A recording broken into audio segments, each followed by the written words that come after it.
very special episode of Spectral Evidence. Tonight we are joined with investigators Karen and Mike from Ectoweb, and we joined them on an investigation at a haunted location up in Ossipee, New Hampshire.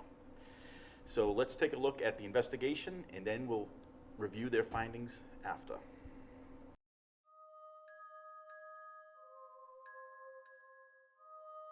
Chip and Tina Maxfield from Wolfboro. We have owned the Hudson Farm Professional Building for about 25 years. When did you first learn of the hauntings that have occurred in this building? We used to have a real estate company in the building for about 15 years, and during that time the agents would smell lilac or sweet perfume, would feel cold drafts, just very assorted little things that led them to believe that it was haunted. They'd hear footsteps and there was no one else around in the building. The hair on the back of their necks would just stand up occasionally. A lot of disconcerting but not frightening things. They always felt there was sort of a playful presence. One time, Tina and I, with two other agents, were in conference in one of the upstairs rooms, and we heard the knob on the door get turned 2 or 3 times. I got up from the table, opened the door, and no one was there. Things like that. I'm Jackie Gerald, owner of Green Mountain Consignment. This is Olivia Taylor, also the owner of Green Mountain Consignment. I was here on a Sunday alone and had gone upstairs to open and turn on the lights, and as I was coming down the staircase, which is located right behind me, I heard what sounded like whispering. Couldn't understand what they were saying. It sounded like 2 women talking in where we're standing as a clothing room. And as I came down the stairs, I had almost my mouth open, ready to say, hi, how are you this morning? And there was no one here. There was no cars in the parking lot. There wasn't anybody in the store at all, and hadn't been. This also is a room where we'll be sitting and at the desk, and you'll be hearing what sounds like somebody going like this through clothing, and that happens quite often. We also hear it upstairs in the kids' room that has clothes in it as well, but it seems to happen on and off. So that was the first instance of whispering that we heard. And there was a woman seen from the top window in the attic. One of the insurance company staff people said when she looked up one day when she was going home from work that she saw a woman in the window, and it was someone with sort of an old-fashioned dress on, but it was hard for her to see. So, and there are other tenants who've given me plenty of other stories. I know one of our tenants was a very high-tech online group company, and when they were moving in, they had some of their computers and machines lined up on a table. She put the remote controls all in a line in front of the various machines, turned around to work at a different table, heard a crash, turned around, and all the remote controls had been swept off the table and were about 10 feet away from the table. We had, through the kitchen in the building, we had a massage therapist, and she moved in. She was only here for a short time, maybe 5 months. She moved in, and she had, it was during the summer, she had kind of later evening appointments. And it was about 7:30, and she had a client there.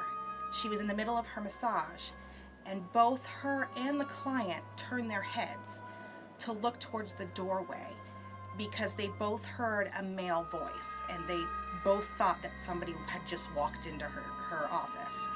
There wasn't anybody there, and at that point, there's nobody in the building. Everybody has left for the day. During that same appointment, they had the radio. She had a CD playing with like relaxing music, that sort of thing. And something changed in the music, and I don't know if she just said it just almost like a deep raspy voice, but you couldn't understand what it was saying at all, came through, and the CD, I guess. So she shut that off and left that evening and never came back to do another late night appointment. The people who converted the building into commercial space said that It was a doctor's office for many years. It was also a morgue and a corpse transfer station. We actually do have a bill of lading for a corpse that we could show you. And it was a rooming house, but of course first it was a farm, a working farm, a dairy farm.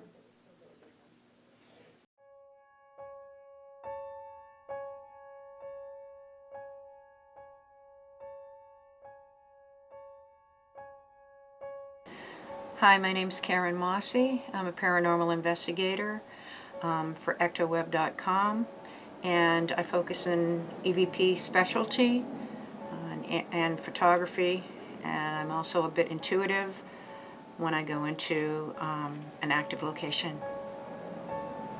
And Mike Sullivan, and basically the EVP, also electronic voice phenomena, a little bit of photography. Try what I call reflective photography, and when it works, you get some interesting images. And again, ectoweb.com, that's what Karen and I have for our website.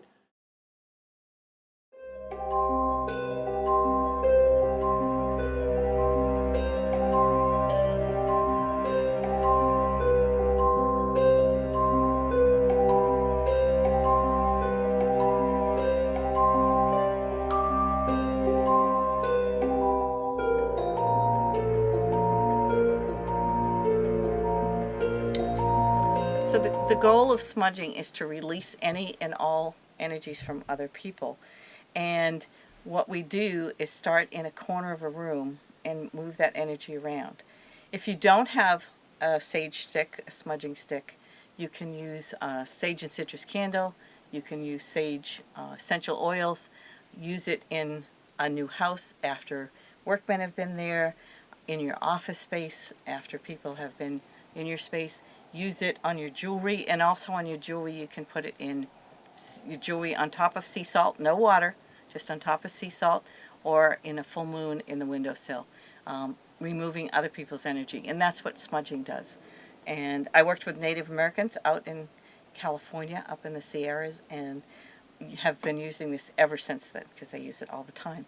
And what I would do is start in a corner, and I start at the bottom of the corner, and because I can't get all the way in there, I can just send it in and move it in there. And what I say is, I release you, I send you on your way, and I wish you well. Work up, I release you, send you on your way, and I wish you well. Carol, right behind you, I think I did your restaurant, right? You did.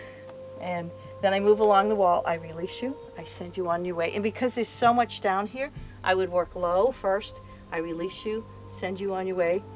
You can see, okay. There's something here because it's starting to go out. I release you, send you on your way, and I wish you well. I release you, I send you on your way, and I wish you well. I release you, there it goes. Send you on your way, and I wish you well. So before we listen to the evidence, I just want to tell you guys still don't know a lot about this building, this house. This house has a long history of people reporting, and you guys were the first people to ever go into this building to do an investigation. So, that being said,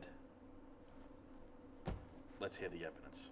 Yeah, I have to tell you, when I walked in, and I'm a little bit sensitive myself, I immediately felt the presence of an elderly gentleman, which was later corroborated, and children. So I felt that, and I felt as though he was the dominant one there. Who he is, I have no idea, but I felt that. And so there is almost a dense energy there that you can feel the presence of something there, and I did when we went. I felt that when we went into the location. And in some instances, I almost felt not negative, but an overwhelming sadness, a sadness feeling, and a feeling that deaths had occurred there.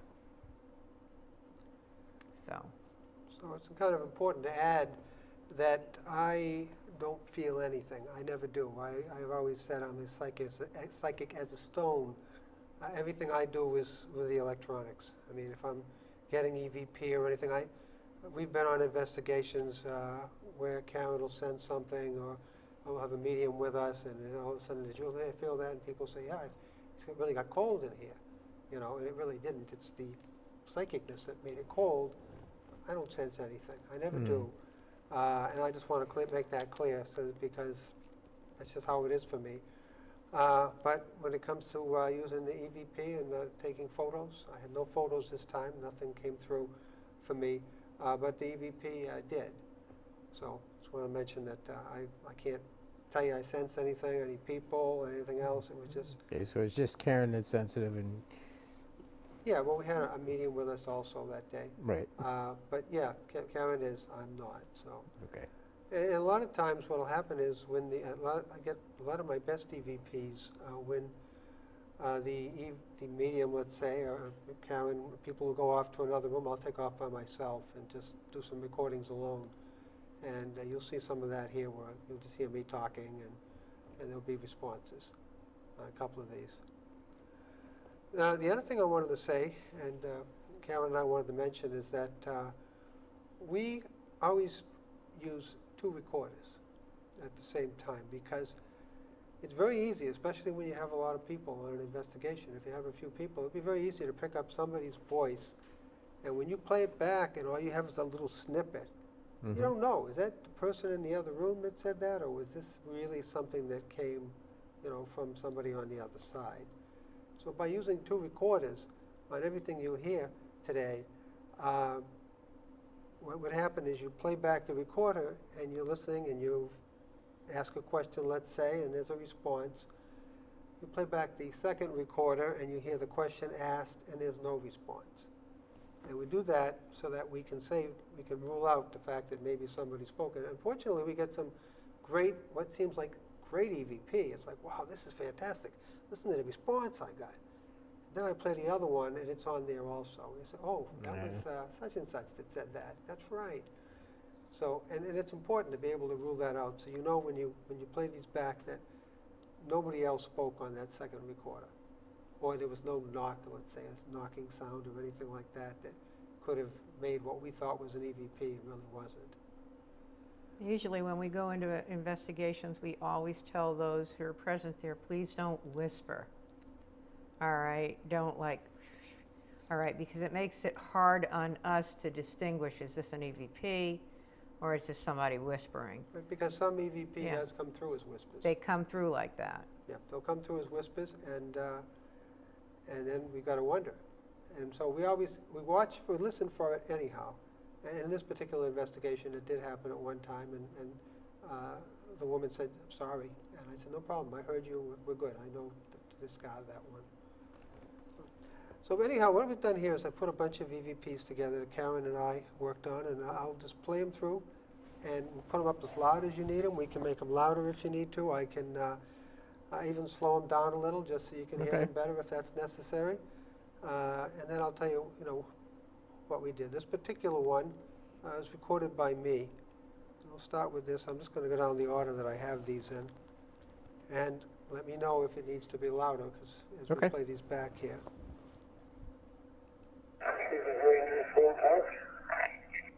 Now what I want to actually do to work with you on this is the first piece is me. The EVP is at the end. So what I'm going to do is I'm going to break it down just so you can hear me. Okay. With EVP and short phrases, sometimes the person speaking you can't even hear that. You don't know what they say because it's going by so fast. This is just a quick phrase. I'm asking a question. I'm by myself, and I'm asking the question, I'm making a statement. I said, this is a very nice old house. So that's what I said, hoping for a response. And I'll play the whole piece again with the response.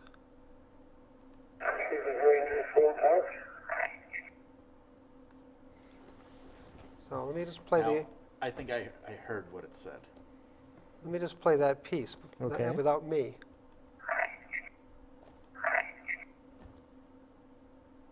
Pretty clear to me. One more time. So what you do put it all together with my I hear it say thank you. Yes. Right, so my statement is this is a very nice old house. I'm gonna play the whole piece now. This is a very nice old house. Yeah.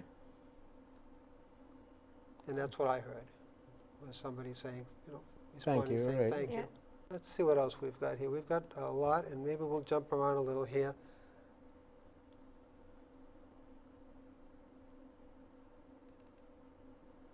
All right, this was a long one, all right, because I know what it says.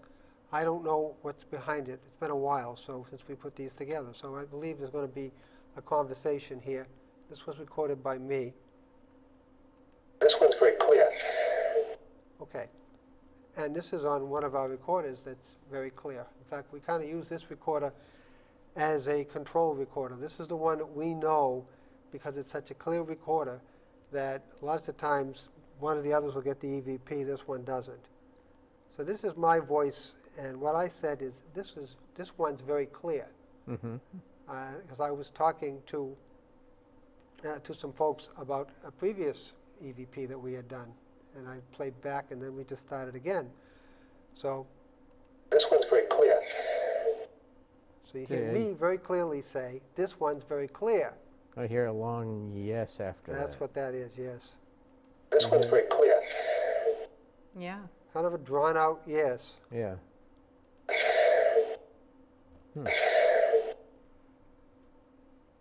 This one also came from that QR 240, and this one's from me again. Sorry, Ken, I'm just going down the line. I got a bunch of yours, too. It doesn't matter. All right, so let's see. What's in the attic? All right, now that's not me speaking. That's one of the, we had the folks with us, and we did some group recordings where I put the recorders together, two of them, and say, okay, anybody want to ask any questions? So just to clear up what this man is asking, if you didn't hear it, he's saying, what's in the attic? What's in the attic?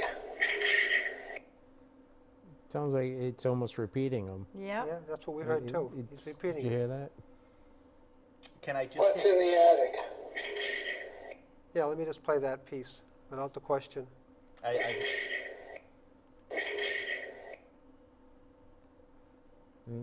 We, Yeah, that's what we, attic. Yeah. we heard it that way too. We heard Yeah. the spirit just saying the attic after he had mentioned the attic.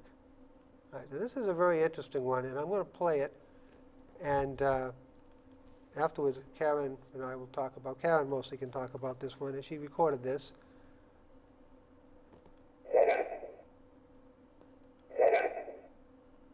Now, two words we hear very clearly here.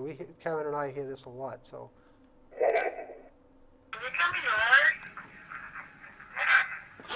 Whoa. Okay? That was Yes, clear they as always day. say that. What happened? All right, because they're sensing something. When you turn on your electronics, they're sensing a disruption. And we have recorded this message. What happened? What's happening now? So many times. Here's another one. This is, again, from that QR 240. Temperature here. Temperature here. And we hear that as Yep. yes. Yes, yeah. And that's what we call an interactive EVP. That's in real time, somebody asking a question and they are answering that question. All right, so the next one is this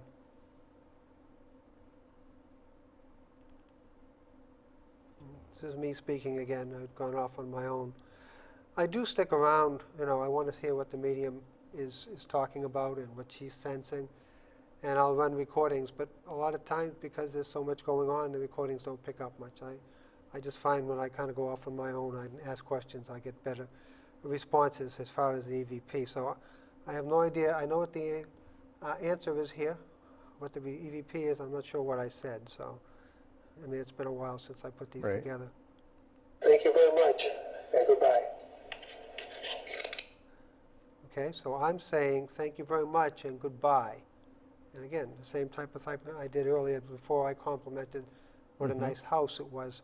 Now I'm thanking them for trying to come through on my recordings.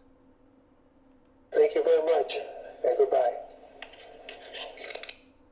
That's extremely clear. Thank So- you. That's very clear. It's an EVP where, again, somebody came out of the blue and just said something. So I don't have a question beforehand or anything. What happens is we listen to our recordings afterwards. We just play them all back. Karen does hers on her own, I do mine on my own, then we'll hop on the phone and say, or we'll get together and say, hey, this is what I got, and we'll go back and forth. Rule out what we don't think is really there or that isn't clear enough. And in this particular case, just in a bunch of nothing going on, sometimes I'll put a recorder on and won't say anything. This just came through. And this is a good example of a whisper, which is why we try to tell people, please don't whisper, because if we don't hear you whisper, we could think it's an EVP. What happens with this one is, I had actually 3 recorders going, the other 2 recorders didn't pick this up. So I'm going to play it again. And I also have I had already slowed it down just to hear it myself, and I kept that version. So this is a little slower. And I had to listen to it a lot of times and come up with what that, the name is in the very first word, and then the phrase. And then Karen listened to it, and then she picked up on it too. So this is a slower version.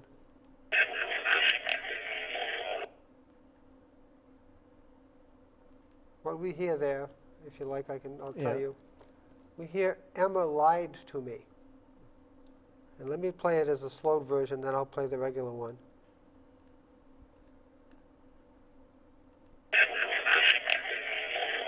And then I'm just going to play the way it was recorded. But he speaks pretty quickly. Emma lied to me. When I listened to it the first time, I think I was trying to push it all together too much. Yeah, I heard, towards the end, I heard the lied. Yeah, to But, me, lied to me. The beginning was like, oh, but, towards the end, you lied to me. I could make that up. And Yeah, and again, it's a phrase taken out of one little piece. It's very hard to pick up on that, especially if you're hearing it for the first time, Just like when we heard the woman speak before when she said, is somebody here? Karen had to pick up on it, and I'm the one who recorded it and said, what was she saying again? Oh, yeah, is somebody here?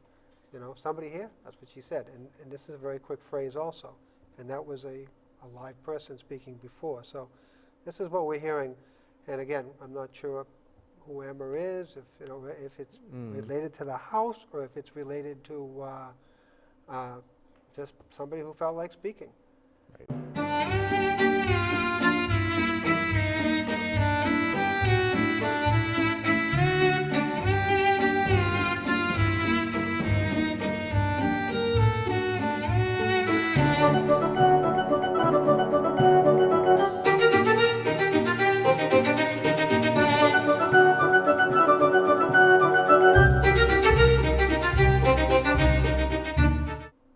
This one, recorded by Karen, doesn't say anything. I'm just going to play it, and we're not going to be able to tell you what it says, but it's very interesting, and Karen will pick up on this. Who would like to ask a question? Come on. Who would like to ask a question? Come on. Now, somebody is saying, who would like to ask a question here? And there's an answer, and this is where Karen picked up what sounded like a child's voice. Who would like to ask a question? Come on. It's almost like he's going, I would, or something like that. Yeah. Like a little kid it's funny would say real quick, I would. You say know? that, and I think I hear Emma. It could be. That's Play it again? interesting. Yeah. See, now that's interesting Yeah. because I hadn't picked up on that. Yeah, let me play that again. Who would like to ask a question? Come on. It sounds just like Emma. Yeah, it sounds like Emma to me. Somebody- It's yeah. Like in a child's voice. Who correct. would like to ask a question? Come on. Yes, it does. Yeah. Oh my very God, I get interesting. chills. I don't Yeah, know why I kinda get creepy. chills from that. Yeah. So Karen and I have one last one to play here that we thought was pretty clear, that we want to kind of end this with as far as our EVPs and the evidence we got. So let me play this one for you and see what you think you hear. I'll play that again. Kind of goes by kind of quick. You want to hear it again? Yeah, one more time. Now, I hear a name, and Yeah. by Harry's look, he has a name too. But I don't want to say what the name is because where you guys don't have previous knowledge of the house, we do. So I want to hear what you guys think it's saying. All right. Well, I hear it as Chester's here. See? It's what I was hearing. And what you guys don't know is, I think he died in 1920. The guy who lived in that house, his name is Chester. Really? Oh, man.